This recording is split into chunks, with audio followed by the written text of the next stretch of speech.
नमस्कार, मैं हूं पूजा चौरसिया आपके साथ और आप देख रहे हैं टीवी 100। हमारे खास कार्यक्रम में आप सभी का स्वागत है। देश के हालात बद से बदतर होते जा रहे हैं। रोजाना कोरोना रिकॉर्ड तोड़ मामले इसके सामने आ रहे हैं। देश में रोजाना मौत की खबर भी सामने आ रही है। ऑक्सीजन तक की किल्लत हो गई है। अब सवाल ये उठता है कि जीवन खतरे में है, ऑक्सीजन कैसे मिलेगा? बिना दवा के, बिना ऑक्सीजन के कैसे संक्रमण दूर होगा? इस पर देखिए हमारी ये खास रिपोर्ट। मरते लोग, बिगड़ते हालात, देश में आपातकाल जैसे हालात।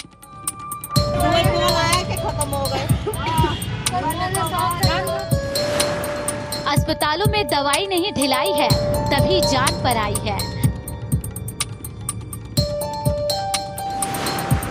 अस्पतालों में मरीजों का हाल बेहाल है। बिना ऑक्सीजन कैसे बचे मरीजों की जान?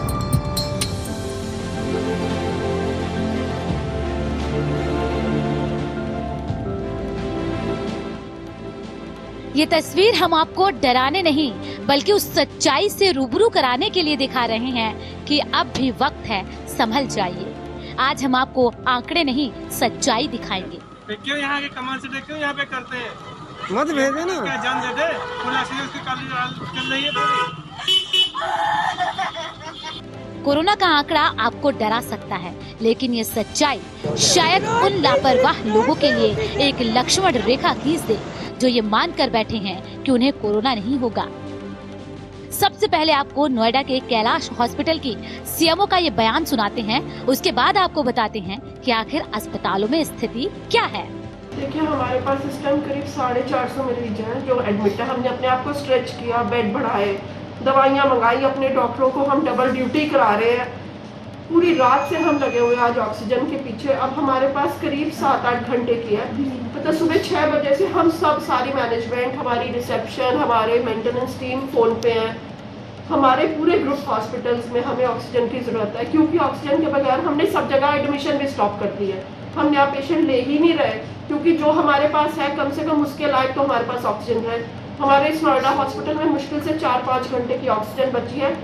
हम लोग को समझ नहीं आ रही है। इस टाइम हम यही मीटिंग कर रहे थे कि हम करें क्या आगे, क्योंकि ऑक्सीजन तो हम रेट भी ज्यादा देने को तैयार है, हम कुछ भी देने को, ताकि मरीज बच जाए।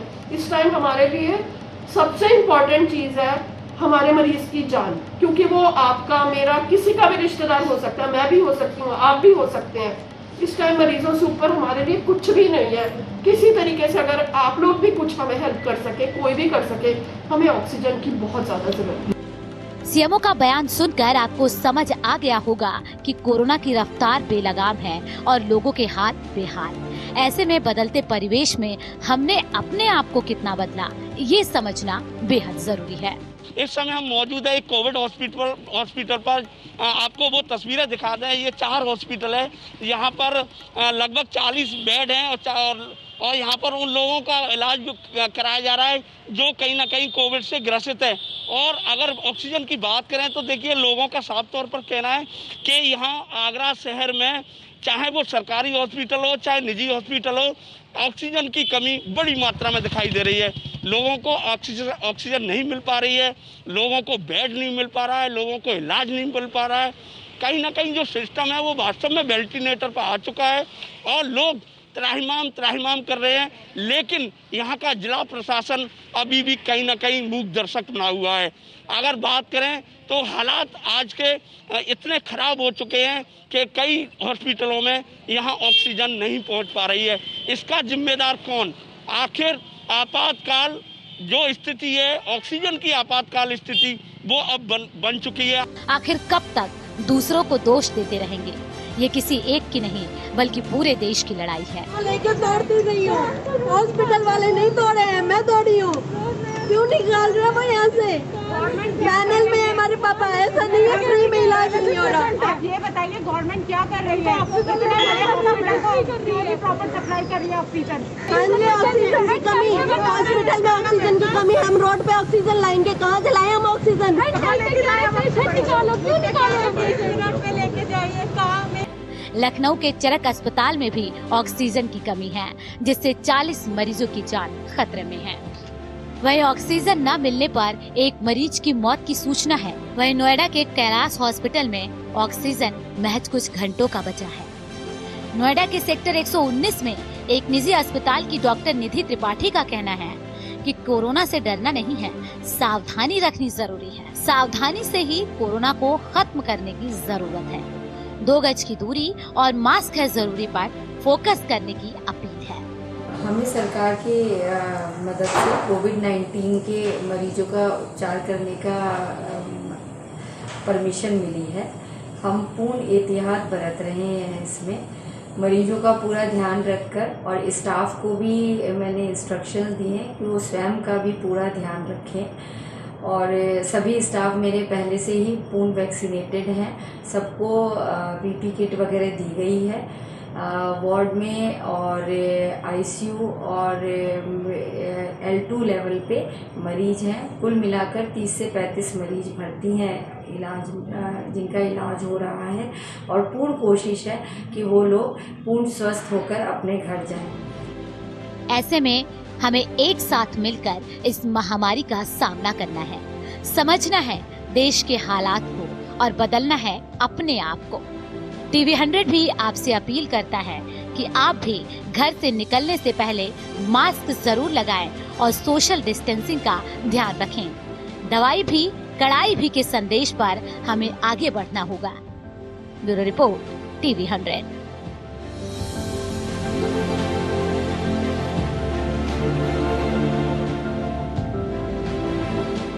सिस्टम को इतना बुरा मानते हैं साहब कि ऐसा सिस्टम कभी हमने न तो देखा है न देखेंगे अपने जीवन में। इतने हालात ख़राब हैं, आदमी रोड पर मर रहा है, तड़प तड़प के मर रहा है। हालात इतने ख़राब है कि आदमी को ऑक्सीजन नहीं मिल पा रही है। बेड क्या, गवर्नमेंट हॉस्पिटल में ऐसे मेडिकल कॉलेज आदमी हारा थका कहीं नहीं मिलता, जब ऐसा सरकारी हॉस्पिटल बकता है। सरकार कहती है कि सरकारी हॉस्पिटल जाइए, कभी कोई मना नहीं करेगा, कभी भी जा सकते हो, क्योंकि सरकारी संपत्ति है। सरकारी हॉस्पिटल में कोई सुविधा नहीं है। मरीज लेके जाओ, बेड खाली नहीं है, ये नहीं है, गेट पे बैरियर लगा देते हैं, अंदर घुसने नहीं देते, मरीज भर्ती नहीं है। गाड़ी में एम्बुलेंसों को ऑक्सीजन नहीं मिल रही है टाइम से। यहाँ से एम्बुलेंस में मरीज को बिठा के ले गया। अब एम्बुलेंस भी तो है नहीं कि 10 सिलेंडर आते हो, 1 सिलेंडर आता है। अब यहाँ से मरीज पहुँचा दिया सुरक्षित, बढ़िया है। अब वहाँ 4 घंटे खड़े रहे हॉस्पिटल में, एम्बुलेंस में ऑक्सीजन खत्म होने जा रही है, हॉस्पिटल में मरीज भर्ती नहीं हो रहे हैं, तो समस्या बहुत है। हम तो ये कहेंगे कि बहुत ज़्यादा हालात ख़राब है, जनता तड़प तड़प के मर रही है। सबसे ज़्यादा गवर्नमेंट की सरकार बिल्कुल कोई सुविधा नहीं दे रही है, न तो कोई वेंटिलेटर सुविधा है, न कोई ऑक्सीजन की, न कोई बेड की। ये सरकार टोटल सरकार का फेलियर है। और विदेशों में हम इंपोर्ट कर रहे हैं सारी। ये सबसे पहले हमारा वैक्सीन होना चाहिए था, इन्होंने एज लिमिट रख दी, उसका खामियाजा देश आज भुगत रहा है। ऐसे ही ऑक्सीजन के साथ है। कल हमारा पेशेंट, हमने कम से कम 20 हॉस्पिटलों में ट्राई किया, तब कहीं जाकर यहाँ पर मतलब आप समझ लो एक जय के जुगाड़, उसके आधार पर इन लोगों ने काफ़ी मिन्नतें करने के बाद एडमिट किया, वो भी इमरजेंसी के एक बेड पे। आप ये समझो कि ऑक्सीजन बिल्कुल नहीं थी, ऐसे तैसे करके मतलब पेशेंट को ऑक्सीजन पर रखा गया है। अभी भी कोई भी वेंटिलेटर, अगर कोई पेशेंट वेंटिलेटर पर चला जाता है तो उसकी भी कोई व्यवस्था नहीं है। हर हॉस्पिटल में एक एक 2 वेंटिलेटर हैं और वो भी सारे फुल चल रहे हैं। अब ये बताओ कि जब ये भारत की जनता इस तरीके की त्राहिमाम कर रही है, आज सही मायने में आपातकाल आज लागू हुआ है हमारे देश में। और सरकारें हमारी सरकार बनाने में बड़ी मस्त हैं, चाहे बंगाल का चुनाव हो, चाहे किसी का भी चुनाव ले लीजिए। हम लोगों को पंचायत चुनाव में झोंक दिया गया बेफालतू में, जबकि इसकी कोई ज़रूरत नहीं थी। ये पोस्टपोन किए जा सकते थे। सरकार को 1 साल का टाइम मिला, उसमें भी सरकार ने कुछ किया नहीं। कल के लिए आप ये समझो कि मैं कल से यहाँ पर हूँ हॉस्पिटल में, यहाँ 5 लोग 10 लोग जो भी मेरे सामने आए हैं, वो बेचारे उनमें से आधे से ज़्यादा डेथ कर गए हैं बिना ऑक्सीजन के लिए। ऑक्सीजन के लिए सारी इतनी मारा मारी है। 1 सिलेंडर आपको मुंह मांगे लोग त्राहिमाम कर रहे हैं, लेकिन मिल नहीं रहा है। मेरे हस्बैंड किडनी पेशेंट हैं और उनका सीवियर लंग्स इन्फेक्शन हुआ है। कल मैंने एडमिट किया है और आज ये बोल रहे हैं अपने हमारे पास ऑक्सीजन खत्म हो गई है, आप अपने पेशेंट को दूसरे हॉस्पिटल में लेके जाओ। नेतागिरी करने में लगे पड़े हैं सारे। और सरकार, पब्लिक की चिंता नहीं है सरकार को बिल्कुल भी। कुर्सी पे बैठ गए इसलिए इनके दिमाग खराब हो गए बिल्कुल सरकार के। तो कोरोना से हाल बेहाल हो चुका है, इसी पर चर्चा करने के लिए दो खास मेहमान जुड़ गए हैं। नेहा शालिनी दुआ जुड़ गई हैं, बहुत स्वागत है आपका। बीजेपी नेता हैं, टीवी 100 पर आपका बहुत स्वागत है। इस बीच स्वामीनाथ जायसवाल कांग्रेस नेता जुड़ गए हैं, आपका भी बहुत स्वागत है टीवी 100 पर। सबसे पहले नेहा जी, मैं आपसे जानना चाहूंगी, आपने देखी होगी रिपोर्ट, क्या कुछ हालात हैं, क्या लग रहा है आपको, कैसे संभला जाए और कब संभलेंगे? जी देखिए, इन हालात के लिए ये नहीं कह रहे हम कि सरकार की कोई वो नहीं, सरकार तो अपना काम भी कर रही है, लेकिन कहीं ना कहीं लोगों में भी जो लापरवाही हो गई थी और जगह जगह जा रहे थे, बिना मास्क के घूम रहे थे, पार्टीज कर रहे थे, क्लबिंग कर रहे थे, पबिंग कर रहे थे, तो कहीं ना कहीं रेस्टोरेंट में बैठ के धड़ल्ले से तो लोग भी जिम्मेदार है। लेकिन आज सिर्फ उन्होंने हाथ खड़े कर दिए कि सरकार सरकार सरकार। मैं उन लोगों से भी पूछना चाहती हूँ कि आपको सरकार कहती थी कि जाके क्लबों में स्वामीनाथ जी आ रही हूं आपके आपको पास। सरकार कहती थी कि वहां जाके बैठ के आप 10-10, 20-20 लोगों का जमावड़ा इकट्ठा करो। तो आज अपने हालात के लिए सरकार को बिल्कुल ब्लेम करना भी गलत बात है। अपनी जिम्मेदारी हर किसी को समझनी चाहिए। हर बार प्रधानमंत्री जी ने खड़े होकर एक ही बात बार बार कही कि 2 गज की दूरी और मास्क है जरूरी, इसको अपनाएं, लेकिन कोई नहीं। यूपी में तो बिल्कुल ही इसका पालन नहीं किया जाता था, गले में टांग के लोग घूम रहे होते थे। और विपक्ष पार्टियों की तरफ से जब वैक्सीन के लिए कहा गया तो कहा गया ये तो कोरोना की वैक्सीन ही है, तो भाजपा की वैक्सीन है, मत लगवाओ, इसको लगाने से नपुंसक हो जाओगे। ऐसे ऐसे तो भ्रांतियां, भ्रम फैलाए गए लोगों के बीच और लोग भी ऐसे लोगों की बात मान रहे थे। आज उन्हें समझ आया कि हम बार बार क्यों अपील करते थे कि आप आइए और वैक्सीन लगवाइए, आइए और वैक्सीन लगवाइए। अब कहा जाता है कि 60 साल उम्र क्यों रखी हुई थी पहले। आप किसी भी देश में देख लीजिए, प्राथमिकता जो होती है, प्राथमिकता ये थी कि 60 वर्ष से ऊपर के लोगों को जान का खतरा ज्यादा था, इसलिए पहले उनकी वैक्सीनेशन की थी। हर देश में ऐसे किया गया, कोई हमने नया ये रूल नहीं बनाया, हम वैसे ही फॉलो कर रहे थे जैसे बाहर के लोग फॉलो कर रहे हैं। प्राथमिकता दी गई 65 वर्ष के लोगों की, उसके बाद आई अब 18 वर्ष के, जबकि और देशों में नहीं आई है। फिर हमारे देश में 45 आई, हमारे देश में अब 1 मई से 18 वर्ष की आयु के लोगों को भी लगना शुरू हो जाएगी।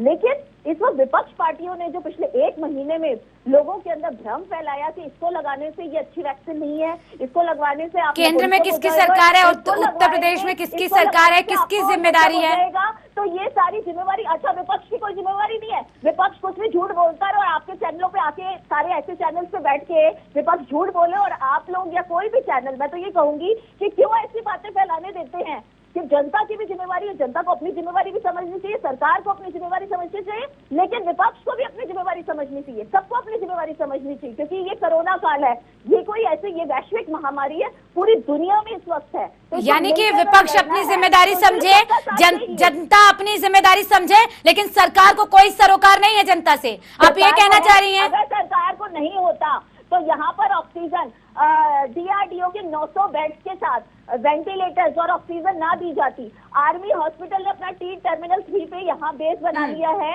वहां से ऑक्सीजन सप्लाई की जा रही है हर जगह पे। माननीय मुख्यमंत्री जो क्या कहते हैं योगी आदित्यनाथ जी हैं, उन्होंने 2 प्लांट ऑलरेडी अलाउ कर दिए कि यहाँ पर 2 ऑक्सीजन के प्लांट जो थे उनकी मात्रा और नहीं, ये कब किया गया? जब हालात बद से बदतर हो गए, जब स्थितियां कंट्रोल में थी, जब सुविधाओं को बढ़ाया जाना था, तब नहीं किया गया ये नेहा जी। ठीक है, आऊंगी आपके पास में। डिस्टेंसिंग नाम के नॉर्म्स को पालन करें, जनता खड़े होके, जनता सिर्फ यही कहे कि मूक दर्शक बनी रहे, या जनता सिर्फ विपक्ष की बातें ही सुने कि नहीं जी हम कोरोना वैक्सीन लगवाएंगे तो हम नपुंसक हो जाएंगे, ये तो भाजपा की वैक्सीन है। नहीं तो क्या जनता वैक्सीन लगवाने के लिए नहीं निकल रही है? जनता भी जिम्मेदार है और सबसे ज्यादा विपक्ष पार्टियां नहीं, सारी जिम्मेदारी जनता की है, विपक्ष की है, सरकार की कोई जिम्मेदारी नहीं है, सीधे तौर पर आप ये कहना चाह रही है। ठीक है, आपके पास आऊंगी मैं। स्वामीनाथ जायसवाल जी, सिर्फ विपक्ष भ्रमित कर रहा है लोगों को, क्या ये कह देना ये सही होगा? जनता मर रही है और इस पर भी राजनीति हो रही है, कैसे हालात सुधरेंगे देश के? आप लोग कर रहे हैं, आप लोग नहीं, हम करें नेहा जी, आप ये कहना चाह रही हैं? मैं तो ये कह रही हूँ कि जो चैनल्स ये सोचते हैं कि कौन हाथ पे हाथ धर के बैठे, सुबह प्रधानमंत्री जी ने जो मीटिंग करी वो किस लिए की है? इतनी बड़ी कंपनी है आईनेट, उसको कहा गया है कि सारी इंडस्ट्रीज को बंद कर दो। चलिए ठीक है जी, नेहा जी आऊंगी आपके पास में। सरकारों को देनी है ताकि आपका जवाब लूंगी मैं। स्वामीनाथ जायसवाल जी जवाब दीजिए। ऐसा है पूजा जी, ये सबसे पहले जो चर्चा की हमारी भाजपा की जो प्रवक्ता नेहा जी हैं, बोली कि जिम्मेवारी का है, मास्क नहीं लगा रहा है और दूरी नहीं बना रहा है और ये विपक्षी लोग भड़का रहे हैं।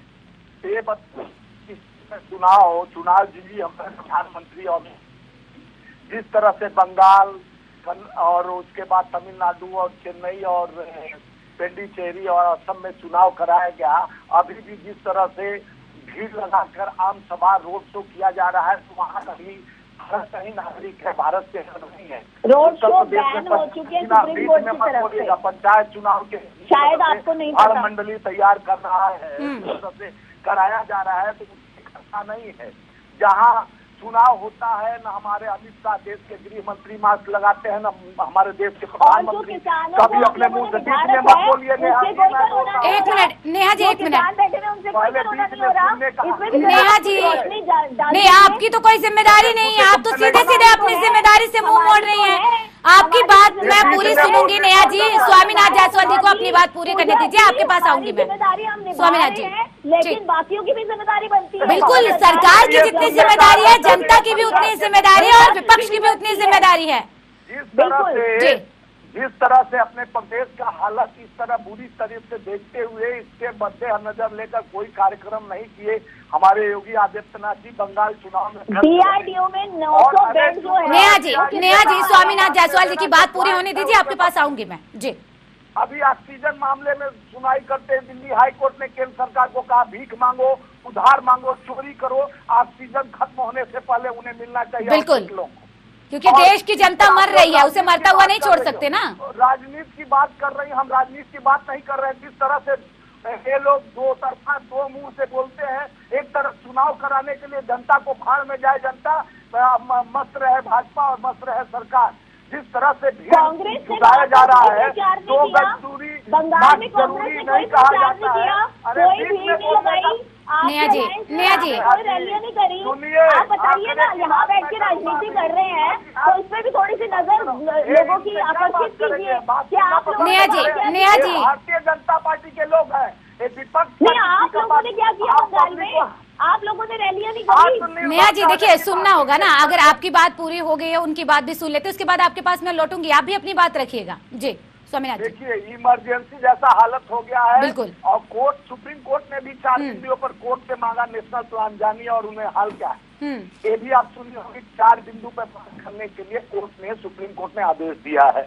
और जिस तरह से पूरे देश में आज ये लोग पूरे व्यवस्था में, जिस तरह से चुनाव का 365 दिन चुनाव व्यवस्था में लगे रहते हैं चुनाव जीवी लोग, उस तरह से देश को अगर देश की हालत का चिंता रहता तो पिछले वर्ष जो हुआ हालात। लेकिन स्वामीनाथ जी सिर्फ आरोप लगाने से, देखिए ये स्थिति आरोप प्रत्यारोप की नहीं है ना, ये स्थिति देश की जनता जो मर रही है उसे संभालने की है। ये कब समझेंगे आप लोग? वही संभालने के लिए चुनाव नहीं कराना चाहिए, वही संभालने के लिए क्या आप लोगों ने चिट्ठी लिखी कि चुनाव नहीं कराए जाने चाहिए? चुनाव आयोग के लिए कई बार लिखा, चुनाव आयोग बात नहीं मानता। आप लोगों ने रैलियां नहीं करी वहाँ पे, जिस तरह से आप बंगाल की बात कर रहे हो, आपने बंगाल में रैलियां नहीं करी, यही जवाब दीजिए।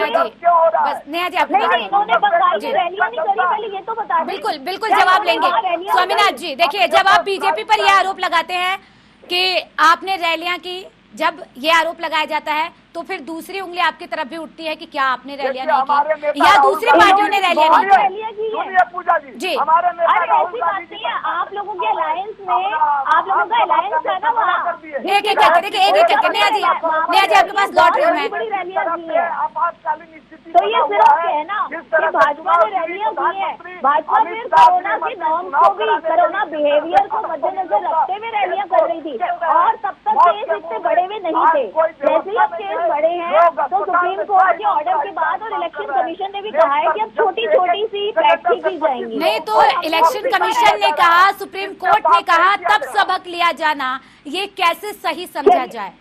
देखिए पूजा जी, जो अगर हम तो इलेक्शन कमीशन की बात, स्वामीनाथ जी लौट रही हूँ आपके पास जी। क्या किया, ये हम पे ब्लेम कर रहे हैं, इन्होंने रैलियां नहीं करी, टीएमसी ने रैली नहीं करी, कांग्रेस ने रैली। स्वामीनाथ जायसवाल जी, स्वामीनाथ जी बस लौट रही हूँ आपके पास जी। नहीं, आप करो तो बहुत अच्छे काम, हम करें तो बड़ा गंदा काम है। नहीं, आपके तू मैं के चक्कर में जनता तो मर रही है ना। ये गलत। नेहा जी और स्वामीनाथ जायसवाल जी, आप दोनों से मेरा ये सवाल है, जिस तरह से आप लोग अभी कह रहे हैं कि आपने नहीं की क्या रैलियां, या आपने रैलियां नहीं की? जनता तो मर रही है ना, उसके बारे में कौन सोचेगा? सरकार में कौन है? और विपक्ष की क्या कोई जिम्मेदारी नहीं है?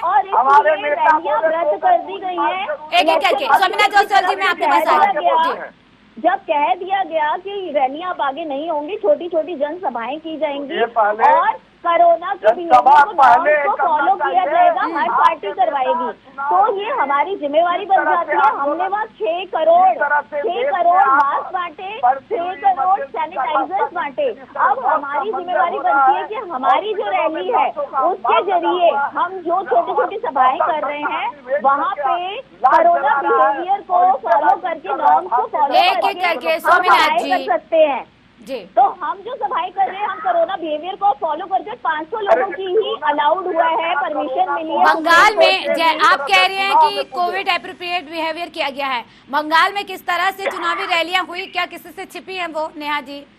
जी बिल्कुल, जो पहले हुआ तब तक इतनी बुरी हालत नहीं थी। अचानक नहीं, जब बुरी हालत हो जाती है तभी सबक क्यों लिया जाता है? क्या कोरोना हम सबके भी? एक मिनट देखिए, स्वामीनाथ जायसवाल जी लौट रही हूँ मैं आपके पास। स्वामीनाथ जी, नेहा जी, एक मिनट। नेहा जी, पहले आप ये बताइए कि क्या कोरोना सबके बीच से चला गया था? क्या सबको वैक्सीन लग गई थी? क्या ये कह दिया गया था कि देश अब सुरक्षित है? नेहा जी, क्या ये कह दिया गया था कि देश सुरक्षित है?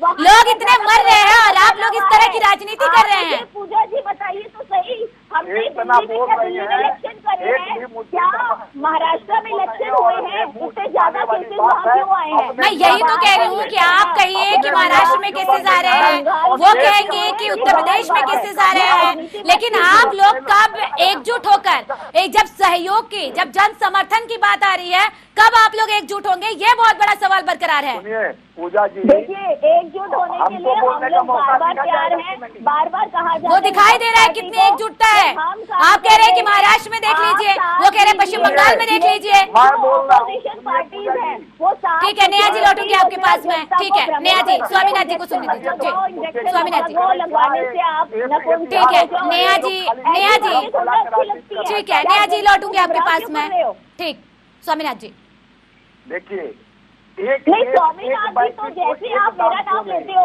उनके अंदर तो सीधी उनका टेपिक।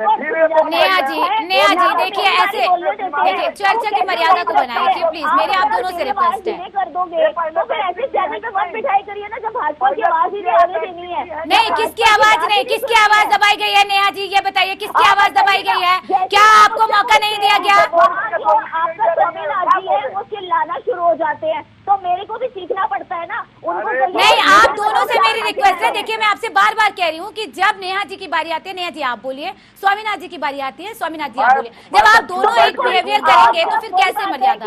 मेरा नाम लेती है मुझे नहीं, मैं उनको शांत नहीं करा रही नेहा जी, क्या मैं उनको शांत नहीं करा रही? तो आप उनको चुप कराइए ना। बिल्कुल चुप करा रही हूँ ना, लेकिन आप दोनों लगातार बोले जा रहे हैं, फिर कैसे होगा?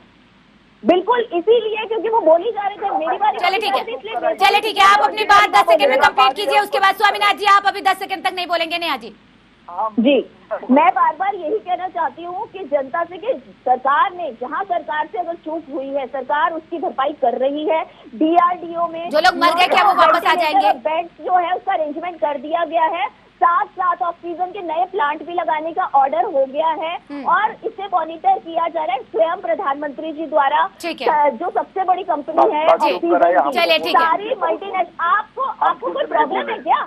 है आपको क्या प्रॉब्लम है? जब मैं जवाब देने लगती हूँ आप बीच में चिल्लाना शुरू कर देते हैं।